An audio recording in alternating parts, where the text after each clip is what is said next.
क्योंकि मेरी लाइफ का हीरो कौन है? मैं। और तुम्हारी लाइफ का हीरो कौन है?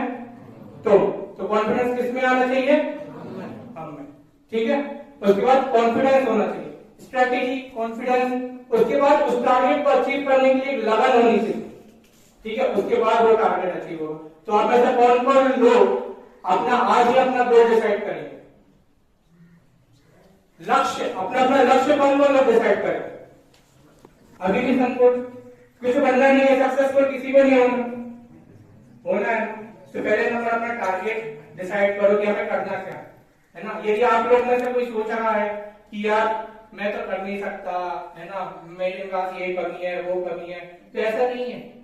जितने भी लोग आज ऊपर पदों पे हैं वो कहीं ना कहीं आप ही लोग के जैसे उठ के आए। वो जो पीछे बैठे लड़के भाई लोग है ना, तो मैं भी वैसे बैठता था है ना, ऐसा नहीं है। पर देखना हो सकता है कि आज जो फ्रंट बेंचर्स है वो उनको पीछे कर दे, वो अपना लाइफ में आगे निकल जाए है ना।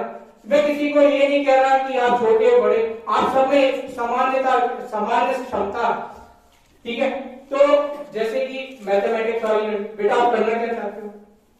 इंजीनियरिंग किस फील्ड से करना चाहते हो? सबसे अच्छी बात तो ये है कि उसके फंडे किया, उसके फंडे, उसका टारगेट किया। तो ऐसे आप सबको भी अपने अपने टारगेट क्लियर करें। आर्ट्स से कौन कौन है? अभी हम साइंस वाले। ठीक है, तो बेटे आप क्या करना चाहते हो? आप क्या करना चाहते हो आर्ट्स में? LL। ठीक है, तो ऐसे आपको अपने फंडे क्लियर करने हैं।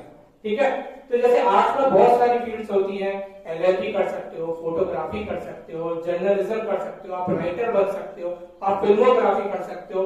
जीविका कमाते हुए देश की सेवा करना, यही हम हर किसी का लक्ष्य है कि किसी न किसी रूप में हम अपने देश के काम आए, कि देश की मिट्टी में उत्पन्न अन्न हमारा पोषण कर रहा है, यहाँ का जल हमारा पोषण कर रहा है।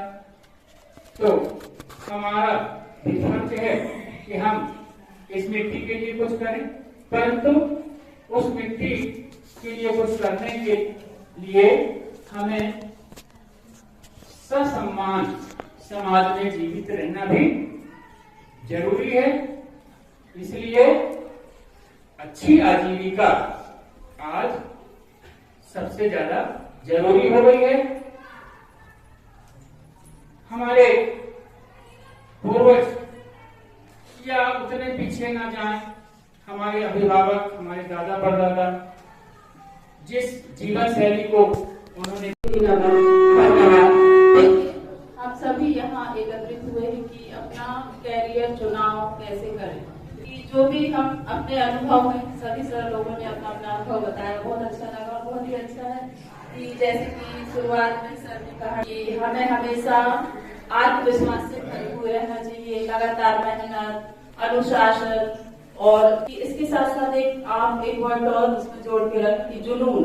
किसी भी कार्य को करने के लिए जुनून का होना बेहद ही जरूरी होता है। क्योंकि मैंने अपने जीवन से, मैं अपना अनुभव बताऊं तो मैं जब बचपन में 5वीं तक पढ़ा तो मैंने अपने माँ पिताजी के साथ हमेशा सारे काम में हाथ बढ़ाया। जैसे फिर मतलब स्कूल भी जाती थी और सुबह शाम घर का काम में भी पूरे काम आल टोटल, बर्तन साफ करना, झाड़ू लगाना, सब अच्छे से। और गांव में मेरे दादा थे जो, वो हमेशा मेरी प्रशंसा करते थे कि लड़की ना कुछ बहुत अच्छा करेगी, मतलब ऐसा बोलते थे। तो उनके एक शब्द मुझे इतना अच्छा लगता था कि उस समय में कुछ भी नहीं समझती थी। फिर जैसे मैंने 8वीं पढ़ा तो 8वीं जैसे आप लोग गांव से आते 3-4 किलोमीटर से आते हो तो साइकिल चला के, हम लोग के समय उस समय साइकिल नहीं थी, पैदल आते थे 3-5 किलोमीटर और 5 किलोमीटर पैदल जाते थे। कई बार इतनी विपरीत परिस्थितियां रहती थी जिससे मतलब हम विचलित हो जाते थे, ऐसा लगता था क्या पढ़ना लिखना सब साइड में रखो, ऐसा भी होने लग जाता था। लेकिन फिर भी हम लोग आए मस्त, मतलब जैसे आप लोग आते हो तो ये चीजें होती हैं। फिर 9वीं से 12वीं तक की पढ़ाई जो मेरी धनौरा में हुई थी तो वहां पर मेरे साथ मतलब अचानक से 9वीं 10वीं तो अच्छा बीता, 11वीं भी अच्छा बीता, 12वीं जब जैसे आप हो अभी 12वीं क्लास के बच्चे हो सभी, तो इस उम्र में मतलब मेरे माता पिता मेरी शादी करना चाहे। मैं अपना अनुभव बता रही हूँ। इस परिस्थिति से मैं यहाँ तक पहुंची हूँ, तो आप लोग ऐसी सिचुएशन भी आती है, इससे भी हम ऊपर उठ सकते हैं। फिर मेरे माता पिता ने मेरी शादी के लिए तैयार हो गए, शादी तय हो गई, रिश्ता पक्का।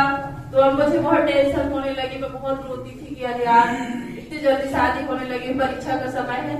मेरी सगाई जो थी 4 मार्च की थी।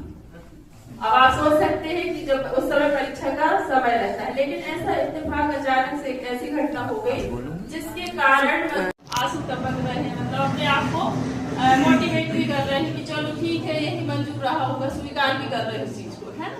तो उस समय से तो इस ऐसी परिस्थितियों में हम सभी को पेशेंस की बहुत ज्यादा जरूरत रहती है, धैर्य, सहनशीलता।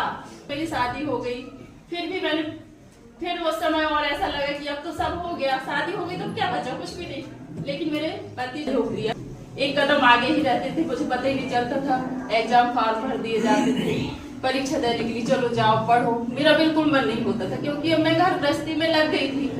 खाना बनाना, झाड़ू, बर्तन, कपड़े, मेहमान आ रहे उनकी सभी की सेवा करना, सब इस तरह से चलते रहा, है ना। तो ऐसा होता है, ऐसा लाइफ में हर किसी के साथ हो सकता है। हर काम तुरंत में रिजल्ट नहीं मिलता हमें। मतलब सर लोगों ने जो बताया, सभी ने अभी इतना अच्छा, सब आप जानते हैं, कैरियर के लिए सबसे ज्यादा धैर्य की जरूरत होती है, और जो धैर्य रखता है वो मंजिल तक पहुंच ही जाता है।